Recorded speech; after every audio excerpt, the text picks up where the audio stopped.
We're into the last 8 stage of the Africa Nations Cup, the knockout stage. It's been a tournament of ups and downs, both heart-wrenching and entertaining thus far. Who will go all the way to the finals? Some say it's difficult to predict. Matchpoint takes a look at the last 8.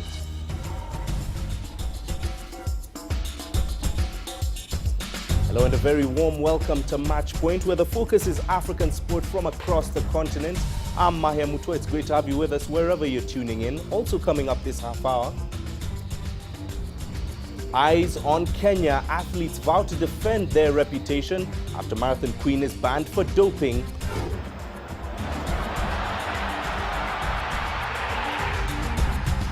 And hosts Australia beat South Korea 2-1 to win this year's Asian Cup.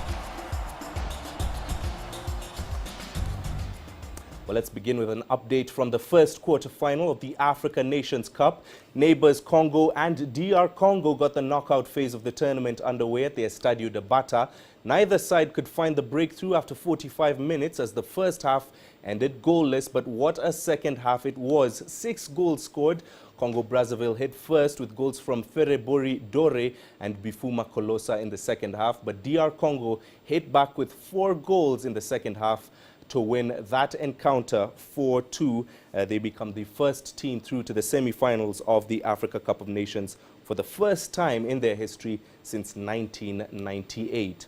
Well, following the first quarter-final of the tournament, both Tunisia and Equatorial Guinea are also in action for a spot in the last 4.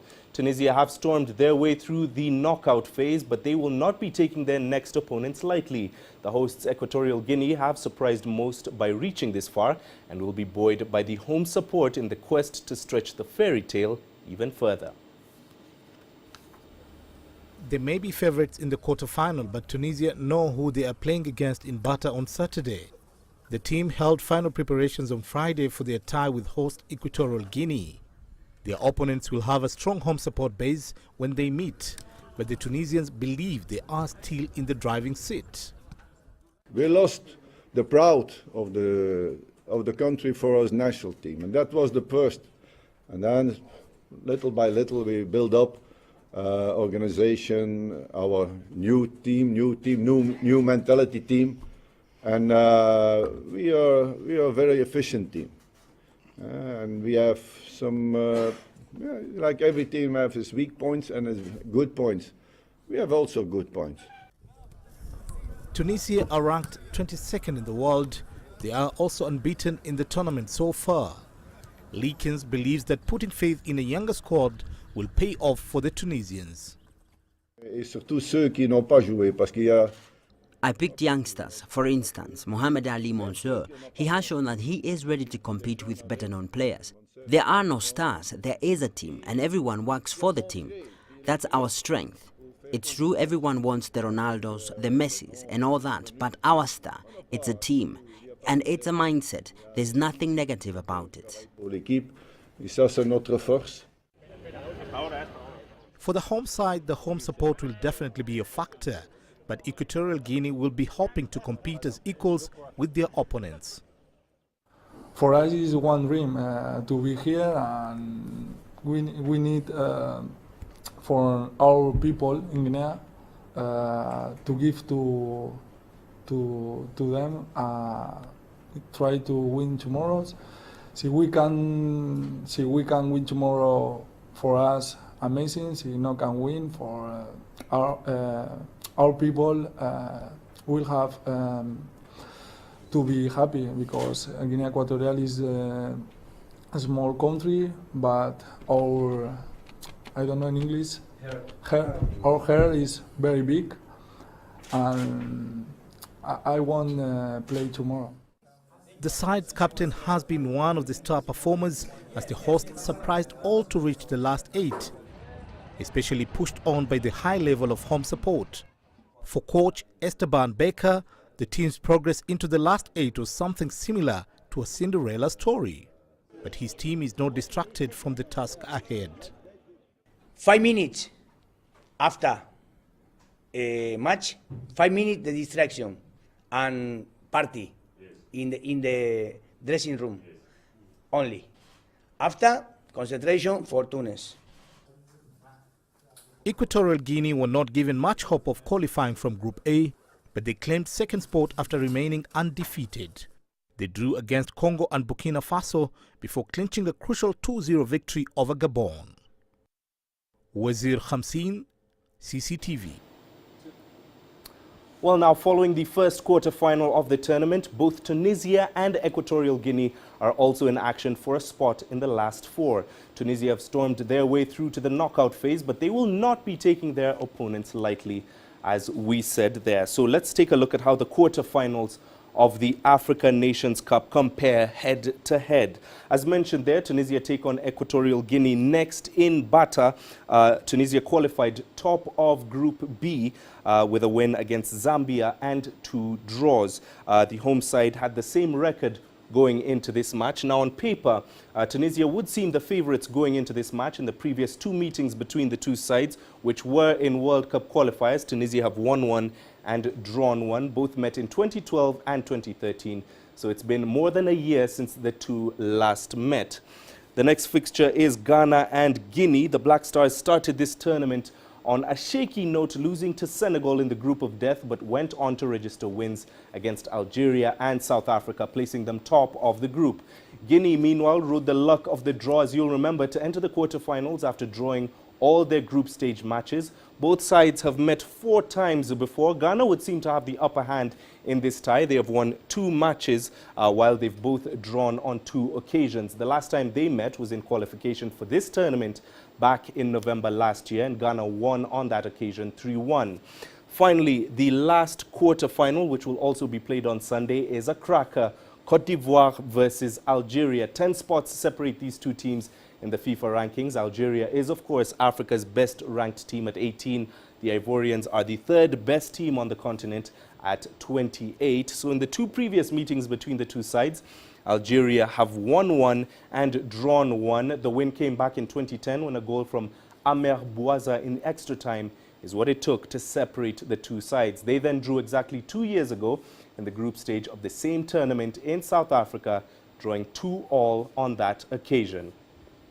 Well, now for more on the ongoing tournament, we can now go live to London. We're joined by Abdul Musa, who writes for various African footballing websites. Abdul, thank you for joining us. Now, people are saying that it's difficult to predict who plays in the Africa Cup of Nations final this year, 2015. What's your take on that?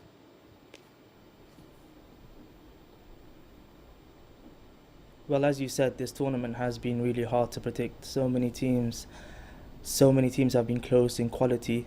We've had so many tight games, and some of the big nations have really flattered to deceive. But I think out of the 8 remaining nations, I think 4, at least on paper, have the quality and experience to go all the way in this tournament. The 4 that I've highlighted are Ivory Coast, Algeria, Tunisia and Ghana. I think these 4 have the quality and experience to go all the way in this tournament. Well, 2 of them actually face each other in the quarterfinal tomorrow in Malabo, Ivory Coast and Algeria. I think in this game Algeria are slight favourites. I think their best players are performing better. The Ivory Coast, I think defensively are fragile, and some of their best players are not performing well, like Yaya Toure, Wilfred Bony and Jovinho. I think there have been strong rumours that Yaya Toure has been carrying an injury coming into this tournament, so hasn't performed as well as the Ivorians hoped. But I think that Algeria, they have the better players, they play the better football. I think we saw from the last game against Senegal, they have that intricate passing and movement going on now. I think that the pitch will suit them. It's much better than the Mogomo pitch that they played most of their group stage matches. But I think one criticism of Algeria is they sometimes need to look for a plan B when this passing and movement is not working. I think maybe Christian Gorkov should go for a more direct approach, route one football as they like to call it, maybe bring on a target man and look to build on from there. But I think looking at the 2 other teams, Tunisia and Ghana, I think Tunisia have enough in them to beat the hosts later today, Equatorial Guinea. I think the Tunisia are very defensively well-organised side. They have George Leekens, who's a very conservative coach. I think a criticism of Tunisia can be maybe going forward, they're not ruthless or clinical enough. They waste too many opportunities, and that could that will be a disadvantage later today, but I think they should have enough quality to see off Equatorial Guinea. Whereas Ghana, they play tomorrow as well in a quarter-final versus Guinea. I think it's going to be a really tough test.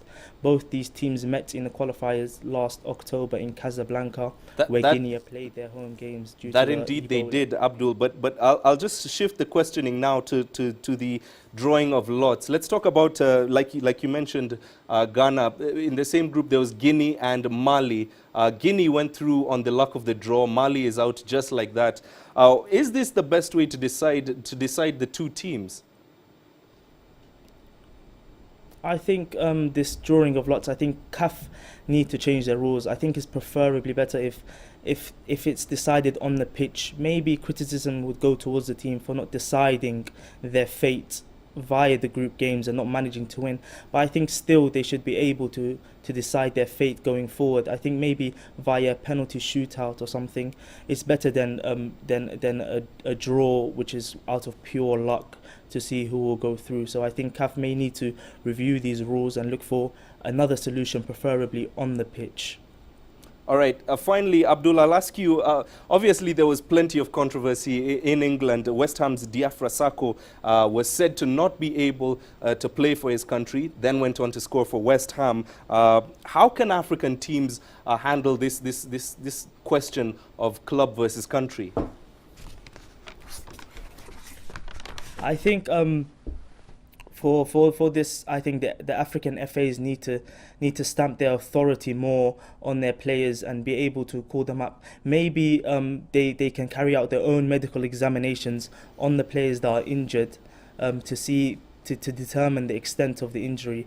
But I think they should be able to call up their own players and not just take the club's view on the injury. I think they need to undergo their own medical examinations to see how is the injury for the player.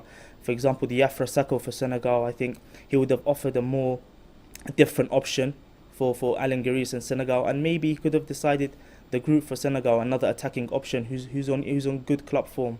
So I think this also happened with Leicester City, I think with Jeffrey Schlupp and Ghana, who's also now was ruled out injured for the tournament, but now playing at club level. So I think the FAs need to stamp their authority on their players and make sure that they can call them up for the African Cup of Nations. All right, thank you very much for that. Let's hope that we can find a resolution to that question, club versus country. It's something that always pops up whenever African teams are playing. That was Abdul Musa, who writes for several African sports websites, joining us live from London. Well, moving on, the Africa Cup of Nations returned to action tonight.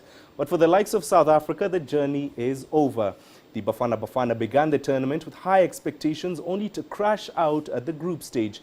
But coach Ephraim Mashaba can still count on plenty of support, as Dan Williams now reports.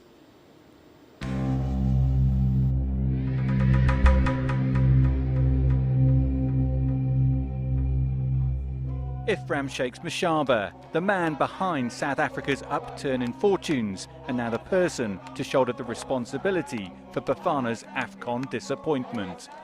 Song and dance may have greeted the team's return to Johannesburg, but that did not distract from the key issues. Bafana underwhelmed in Equatorial Guinea, and Mashaba fell well short of his own pre-tournament boast that Bafana would reach the final. There's nowhere a commander will say to his teams, we're going to be massacred. He always says, let's prepare ourselves, let's go and fight, which is what our boys did. I'm shocked to hear people saying, why did you say this? We took stock of our football since last. The question of we got to end in position 1 and 3, no. We still stick, we wanted to win that cup. It is most unfortunately, things didn't go our way. There is reason to the argument that South Africa is a team on the right track. In the last 6 months, they have held Nigeria home and away, and also chalked up wins over Mali and held Senegal. And Shakes is adamant he's the right man to take the team forward. Our mandate is to give you a team that will fly the South African flag in Russia 2018. I hope you at least share the belief that the team is beginning to emerge. I am sorry again that we did not perform to expectation. We've raised hopes, we've raised expectations, So we are saying to you, there is always next time in everyone's life. But there are still major issues to address. The team created a host of chances but failed to convert. It is a key area of concern for 1996 AFCON winning striker Phil Masinga. But he feels in time Shakes can build a team that can compete on both the Africa and world stages. If you look at our team, the 1996 team, we've been together since from 1992 until 96. It was for good 4 years. And then that team knew each other. We knew how to complement each other. We worked for each other. We were more friends and brothers. We were everything to each other. Then players, we just have to be lenient on Mr. Mashaba. He deserves a chance. He has done well by qualifying. I still believe that he deserves a chance. So an Africa Cup of Nations that promised so much for South Africa ends in a whimper. But there's no doubt the team has improved over the last 6 months. The question now is whether they can take the next step up towards the top table of African football. Dan Williams, CCTV, Johannesburg. All right, it's time for us to take a quick break here on Match Point, but still to come. Kenyan athletes vow to defend their reputation after marathon queen is banned for doping.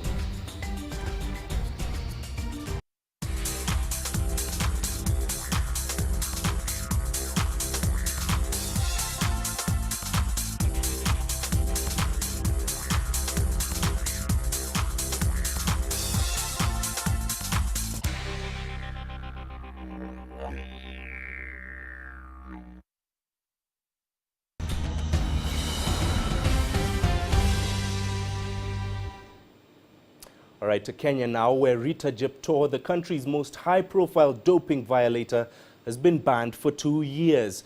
The news was announced even as the world governing body IAAF also confirmed that another 8 athletes have been sanctioned for doping offences. The scandals come as the athletic season kicks off, with Kenyan athletes concerned over the negative images these cases may have caused. This report from CCTV's Celestine Karone.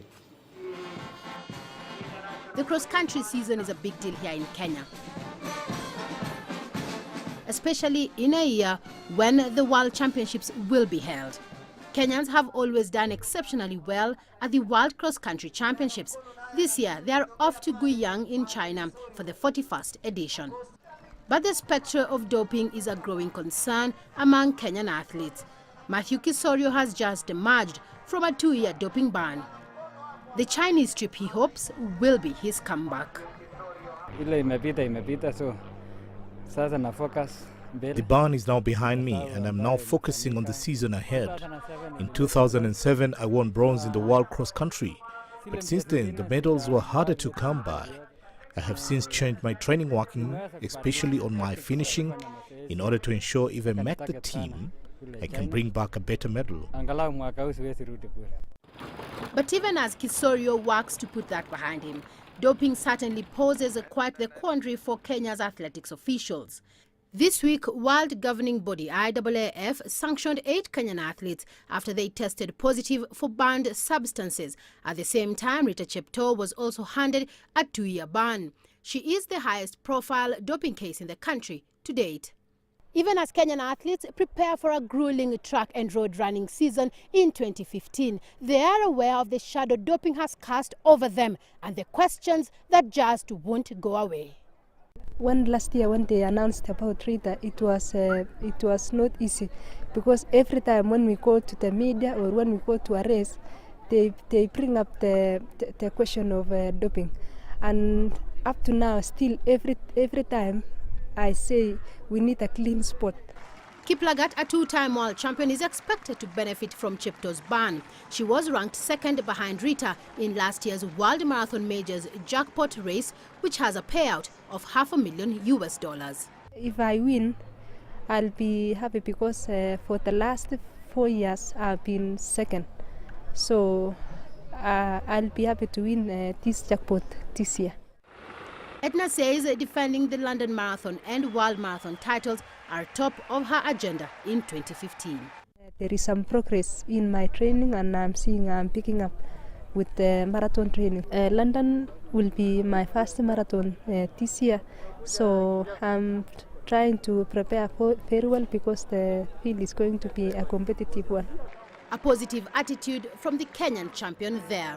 And that is exactly what many athletes in the country are hoping the world remembers them for in 2015, rather than a positive doping test.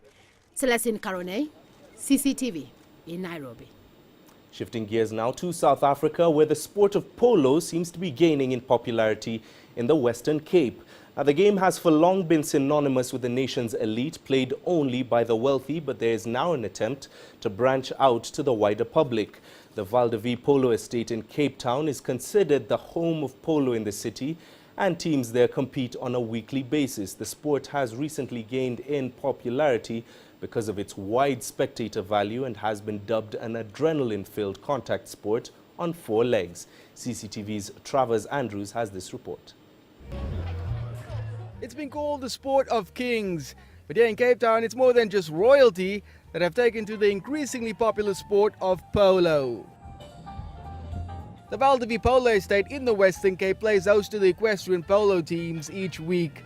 It's massive, perfectly manicured grounds, an ideal tester ground with which to unearth new talent. The sport can be played by both young and old, and with very few prerequisites needed with which to flourish, it's enjoying a spiking growth here in the Cape. The fastest growing region is the Western Cape for polo. It is a growing sport. Obviously it still has the connotations of being sort of high end, but it's very accessible, and we also get involved in development polo. So we're trying to make it accessible for most people that come and have a go. I mean, a polo lesson is no more than a gym lesson, which includes a horse, an instructor, and that a couple of £100.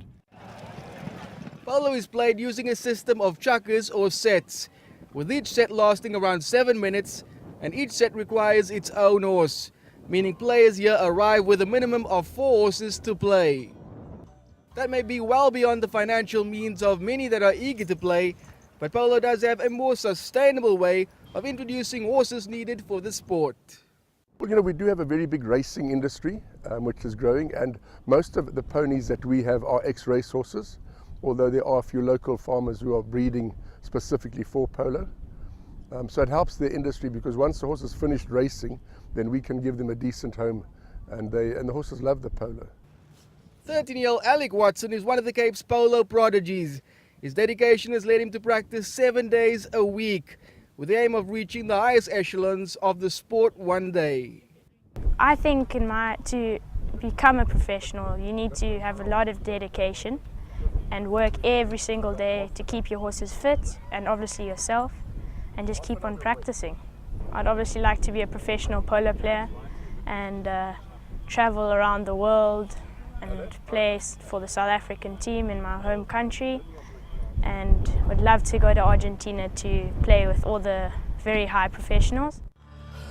Countries like Argentina have of course dominated the polo scene for years, but there are countries like South Africa that are quietly forging ahead and putting the sport on a very good footing. Over the years, polo has moved as a sport largely played by farmers to one that's enjoyed by the broader public here in the city. South Africa is already ranked as having one of the top 10 polo playing teams in the world. Travers Andrews, CCTV, Cape Town. All right, let's have another quick break here on Match Point, but still to come.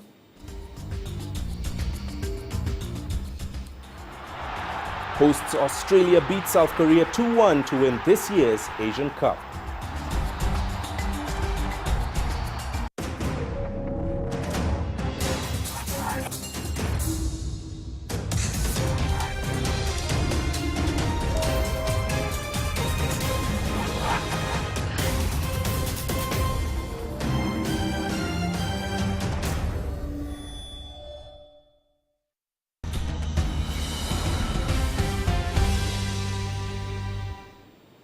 Welcome back. You're watching Match Point. To the Asia Cup now, where Australia were crowned champions after winning 2-1 against South Korea in a pulsating final at the Sydney at the Stadium Australia early on Saturday. Both teams had scoring chances during the first half, but it was Massimo Luango's goal that broke the stalemate just close to half-time. That goal was the first that South Korea had conceded since the beginning of the tournament, The South Koreans broke through in injury time in the second half with Son Heung-min equalizing from a setup.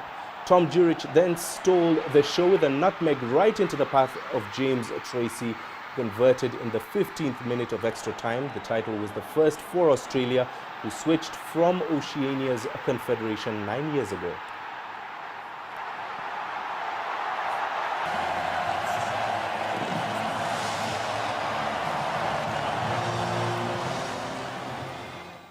Right now, when it comes to a growing sport, table tennis is less likely to come to mind. But in Uganda, the sport is hoping to regain its popularity. Several players, most of them young, have returned to the tables playing both for fun or a place in the national teams. Leon Senyange reports. Ivan Wamusi is a regional university champion. He pounds ball after ball over the net, prepping himself for a two-day table tennis competition. This is a qualifier for an international championship with several contestants, each with a different strategy. Like the many other male players, Ivan will be battling for a spot on the national team. The competition is kind of tight, but really I feel I need to qualify because I've really worked for it. Table tennis was not so long ago a prime sport in Ugandan schools. Gradually though, the sport bounced out of popularity due to poor administration and lack of competitions. But it is gaining another lease of life. We are trying to give the game a much better appeal by going back to the roots, that is the schools, and this is where the game actually needs to be rooted in order to be developed more and have good potential within the country. Already school programs are being set up. Players are also taking part in more local competitions. There are over 50 registered players now training and taking the sport seriously. Local federation officials say growing the number of players is priority, but interesting more young people in the sport remains a challenge. For many years in Uganda, many sporting disciplines have been and still lack in terms of facilities and player development. Amina Lukaya, an internationally ranked player, has competed at 3 Commonwealth Games. She says funding will facilitate several improvements in the sport. Sponsors like numbers. With the rejuvenation of table tennis, many people will come in, many kids, many elder people, hence the sponsors will be there. So I'm imagining that there will be money to go for tournaments, there will be equipment, there will be resources for me to be better. Despite recent slumps in performance on the continent, Uganda still sits comfortable within the top African playing nations. And with the All-Africa Games set for later this year, Wamusi and his teammates could sooner than later find form and cause major upsets on the international stage. Leon Senyange, CCTV, Kampala. That rounds up this week's edition of Matchpoint. Remember, you can email us your feedback. Matchpoint@cctv.com is our email address. You can also visit our Facebook page and leave a comment there, CCTV Africa, or stay in touch on Twitter. The handle is @CCTV News Africa. Thanks for watching. I'm Mahemutu. As always, we leave you with some images from the sporting highlights this past week.